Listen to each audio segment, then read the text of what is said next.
Brett's confident smirk faded when I opened the fireproof safe on his conference table. 127 pages of Marie's duplicate records spilled across the mahogany. Detective Morales spread the documents showing $847,000 in forged transactions. "You're too broken to understand this," Brett stammered. I slid the power of attorney across the table. The signature was dated after my stroke changed my handwriting. His face went white. One click on subscribe keeps these stories coming for you. Marie wore a blue dress that matched her eyes when I met her at the USO dance in 1977. When Glenn Miller's In the Mood played, she let me hold her close for exactly 3 minutes. We married 8 months later. I was 22, fresh out of the Marines with 4 years of discipline and systematic problem-solving drilled into my skull. 42 years as a mechanic, started turning wrenches at Kowalski's Auto, worked my way up, bought my own shop in 1994, Calvetti's Auto Service. Every dollar of our $900,000 nest egg came from 60-hour weeks and Marie's relentless budgeting. Her mother lost everything in the Depression, so Marie photocopied every bank statement, maintained handwritten ledgers in black composition notebooks, labeled envelopes by year. Angela was born when I was 32. We'd tried for 10 years. Marie cried in the doctor's office when he confirmed it, the first happy tears in a decade of disappointments. We raised her in the ranch house we bought in 1978, paid it off in 2003 with double payments every month. Every month, Marie and I sat at the kitchen table doing bills. She'd write everything down in her precise cursive while I handed over my paycheck. I'd watch her pen move across the ledger, tracking every dollar, making sure we were safe. That ritual lasted 45 years. Marie's pancreatic cancer diagnosis came 14 months ago, 6 months of decline. I held her hand through the chemo, the hospital stays, the final weeks at home when she couldn't leave bed. Those final weeks, when hospice had her on morphine, she'd insist on spending hours in her sewing room. I'd hear her moving things, opening drawers. When I asked, she'd say she was organizing her fabric collection, making sure everything was labeled for Angela. I thought it was the cancer talking. What did fabric labels matter now? I didn't know about the safe. After the funeral, I spent every evening in my garage with the 1967 Mustang Fastback I'd maintained for 30 years. Forest green paint, chrome gleaming, engine purring like a satisfied cat. I called it red because that's what Marie named it the day I brought it home, said I should name it after my blushing face the first time I tried to kiss her. Her joke stuck for 30 years. I played Glenn Miller on the paint-splattered radio, adjusted carburetor jets with shaking hands. I'd stand in the garage, wrench in hand, forgetting what I'd meant to adjust. The radio played Glenn Miller, but I couldn't remember turning it on. That's exactly when Brett swooped in, offering to help with the complicated financial stuff. Brett researched our finances before asking Angela on a second date. He married her 3 years ago after an 8-month courtship of expensive dinners and performative charity work. 38 years old, wealth advisor with a Series 65 license he barely passed on his 3rd attempt. Pushed out of 2 previous firms for what they called aggressive sales tactics. During Marie's illness, Brett drove me to oncology appointments, brought coffee to the hospital, asked about her medications with a notepad open. He positioned himself as the responsible son-in-law, using phrases like algorithmic rebalancing protocols and sophisticated portfolio management to make me feel stupid for asking where my money was going. These are algorithmic rebalancing protocols, Chief. The technical architecture requires a Series 65 understanding of derivative instruments and tax loss harvesting strategies. No disrespect, but this isn't shade tree mechanics. I'd nod, feeling ancient and useless. We should consolidate these accounts, Brett said at our first meeting, spreading statements across his conference table. Simplified structure, better oversight. They're at different banks for a reason, I said. Marie always kept them separate. Marie's system worked for her generation, but you're looking at 18 separate statements every month. I can give you one comprehensive dashboard. I looked at the pile of papers. 18 statements. Marie used to handle all of them. One statement, I said. One login. Everything in one place. He smiled. Let me take this off your plate. He convinced me to consolidate all accounts under his management.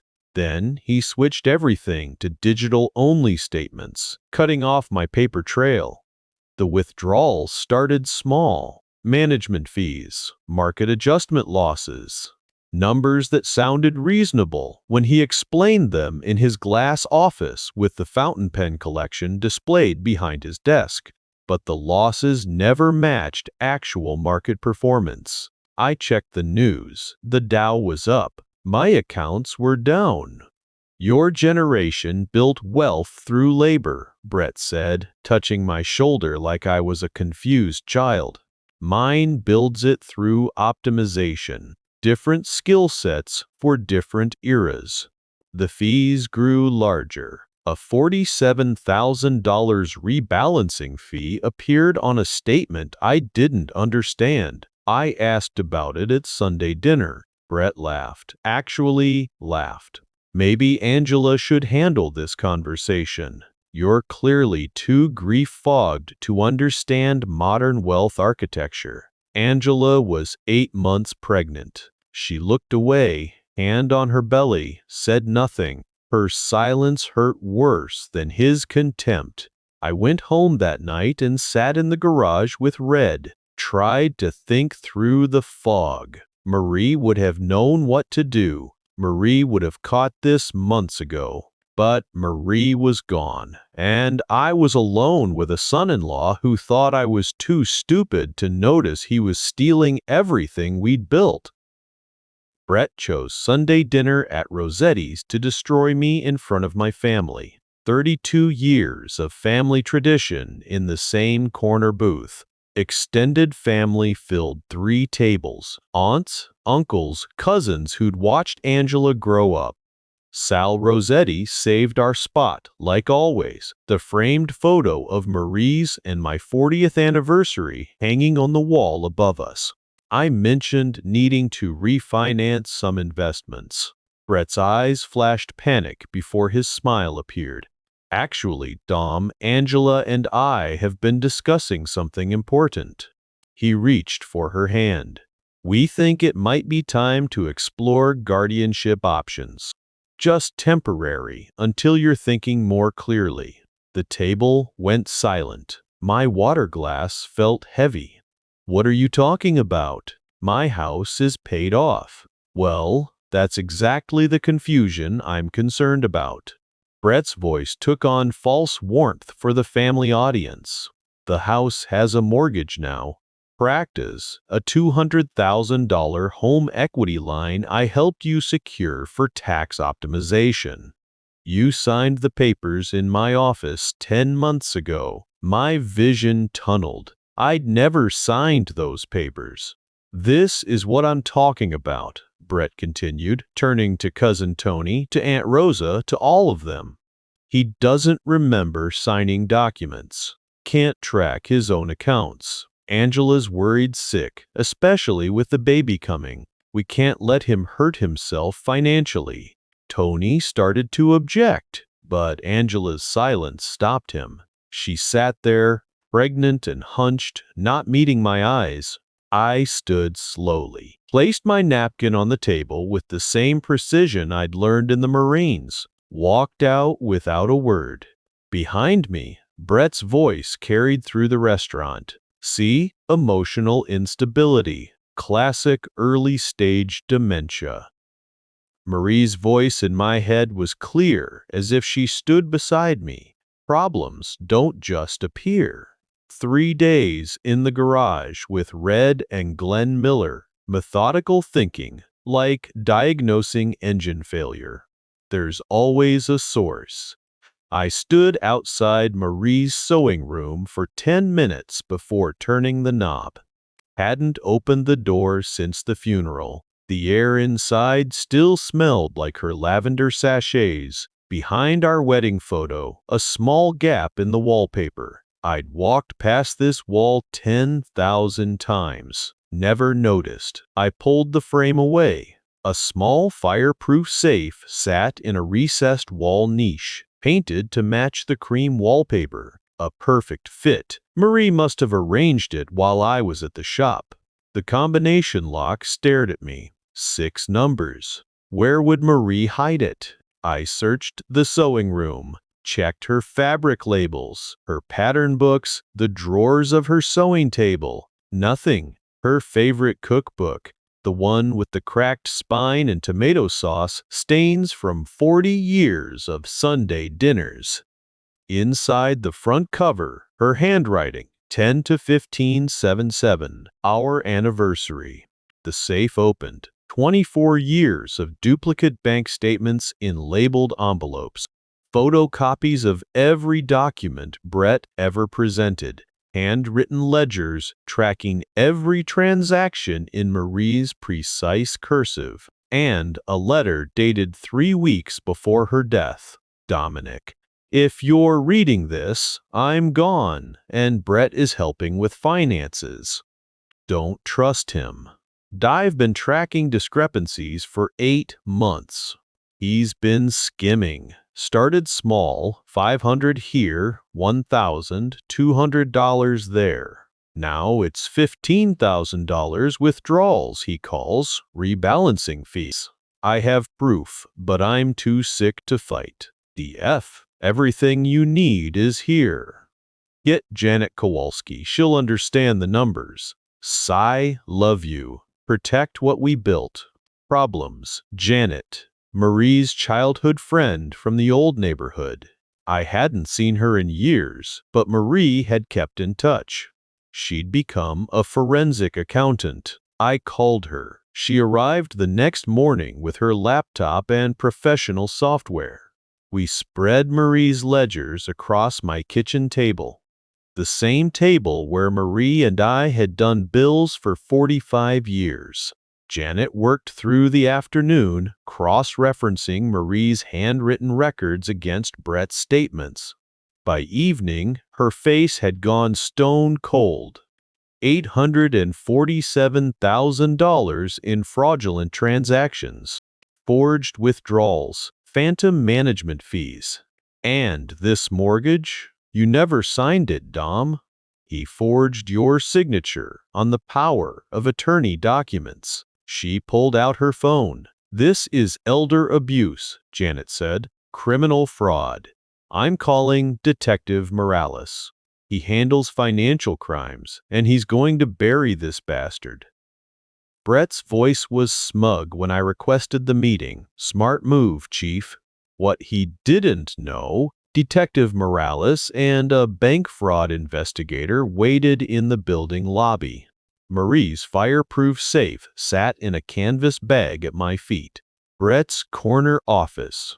Glass walls, chrome furniture, his fountain pen collection in the display case behind his desk. 17 pens worth $73,000. My money. Let's talk about cognitive decline management strategies, he started, settling into his leather chair. I opened the safe, began placing documents on his conference table. Marie's ledgers, bank statements in her handwriting, photocopies of every paper he'd ever shown me. His smile faltered. "What is this?" Brett's smile faltered. "Dom, what are you doing?" "My wife's documentation. Every transaction since 1998. She photocopied everything because her mother lost their house in the Depression." I slid the forged power of attorney across the table. "This is dated November 2020. I had a stroke in March 2018 that changed my handwriting. You can see it in my signature after that date. This signature is from before the stroke, which means you forged it in 2020 using an old example." Brett's face went white. He stood, tried the corporate speak routine. "This is harassment. I'm calling my attorney." Brett reached for his phone. His hand shook. "These are standard portfolio management protocols." His voice cracked. Rose in pitch. "Angela's going to hear about this," he said. "She'll never forgive you for what you're doing to our family." I knocked on the glass wall. Detective Morales entered with the bank investigator, placed handcuffs on the desk. "Brett Ashmore, you're under arrest for elder financial abuse, forgery, and wire fraud." Brett looked at me with pure hatred. "She already knows," I said quietly. "She's in the lobby. I called her first." Detective Morales found the other victims within a week. The investigation expanded beyond my case. Brett had defrauded 10 other elderly clients using identical methods. Total theft, $2.3 million. Christopher Vega, Brett's former colleague, testified he'd been pushed out of 2 previous firms for forging client signatures. Detective Morales called 3 days after the arrest. "We found another victim," he said. "Widow in Cherry Hill. Same pattern. Digital-only statements, forged power of attorney, phantom management fee." He called again the next week. 2 more victims. By the end of the month, 11 total. All elderly, all widows or widowers, all within 18 months of losing their spouse. The forensic evidence was overwhelming. IP address logs showed Brett accessed my accounts from his office. At times, he claimed to be elsewhere. Email servers retained correspondence where he discussed managing the old man's confusion. The mobile notary testified Brett paid her $500 cash to backdate documents without ever meeting me. They traced Brett's $87,000 credit card debt. Gambling losses at Atlantic City casinos tracked through loyalty programs. His fountain pen collection was photographed as evidence of how he'd spent stolen funds, then seized for auction. The Professional Licensing Board revoked his Series 65 certification before trial even began. Brett's sentencing hearing drew local media. "Wealth advisor who preyed on widows," the headlines read. I sat in the courtroom gallery with Janet Kowalski, watching Brett in his cheap suit, no longer perfectly groomed. He tried to generate sympathy during his allocution. Voice cracking, hands shaking. Judge Patricia Brennan's remarks cut through his pleading. "Mr. Ashmore, you forged your father-in-law's signature on documents dated over 2 years after a stroke changed his handwriting. You created a $200,000 mortgage on a home he'd spent 25 years paying off. You did this while his wife was dying of cancer. This isn't sophisticated financial crime. This is predation. You identified vulnerable people in grief and you robbed them. You weaponized family bonds and professional credentials to rob vulnerable people in their darkest moments. This represents a betrayal of trust that strikes at the foundation of family and professional duty. Maximum sentence, 12 years in federal prison." $2.3 million in restitution to all victims. Permanent prohibition from the financial services industry. Angela filed for divorce 3 weeks before sentencing. Moved back to my house, 8.5 months pregnant. Brett's BMW was repossessed. His downtown condo foreclosed. His social media accounts disappeared after former clients flooded them with condemnation. I didn't feel triumphant, just relieved. The threat was gone. What we'd built was protected. Marie had saved me from the grave. If my revenge resonates with you, hit like and tell me why. Baby Marie grabbed the breadstick with both hands, dark eyes serious, watching everything. 14 months after Brett's sentencing, 12 months since baby Marie was born, life had found its rhythm. The restitution recovered $723,000. Not everything, but enough. The fraudulent mortgage was voided. My house was fully mine. Angela and baby Marie lived in the converted sewing room, now a nursery painted soft yellow. Angela returned to teaching part-time, reconnecting with colleagues she'd lost touch with.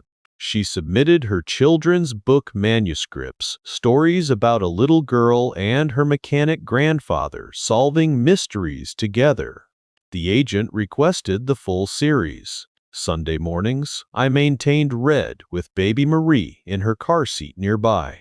Glenn Miller played from the radio. Angela watched from the doorway, understanding now what her mother had known. This ritual was love made visible. On baby Marie's first birthday, I took them both for their first ride in the Mustang. Angela buckled the baby into the back seat while I checked the engine one more time. "Why do you call it Red?" Angela asked. She'd heard the story before, but I told it again. "Your mother named it. Said I should name the green car after my blushing face the first time I tried to kiss her, and she made me wait 3 more dates." I drove slowly, carrying my granddaughter in the back seat. Angela rode shotgun, hand on the dashboard, smiling when I downshifted at the red light. The Mustang's engine rumbled. Glenn Miller played from the radio. Baby Marie watched the world pass through her window. 10 minutes to Rosetti's. I took the long way. We arrived at Rosetti's for Sunday dinner. Same corner booth. Extended family filling 3 tables again. Cousin Tony raised his glass when I placed baby Marie in the high chair. "To Marie, both of them," Tony said. "The women who kept the receipts." The table laughed. Aunt Rosa wiped her eyes. I raised my water glass. Thought about the safe, the ledgers, the photocopied bank statements going back 24 years. "To Marie," I said, "always." Baby Marie grabbed at the breadstick on her tray. Dark eyes serious, watching everything. Her grandmother's eyes. Janet Kowalski, baby Marie's godmother, leaned over to make faces at her. The restaurant smelled of garlic and tomato sauce. Dean Martin played overhead.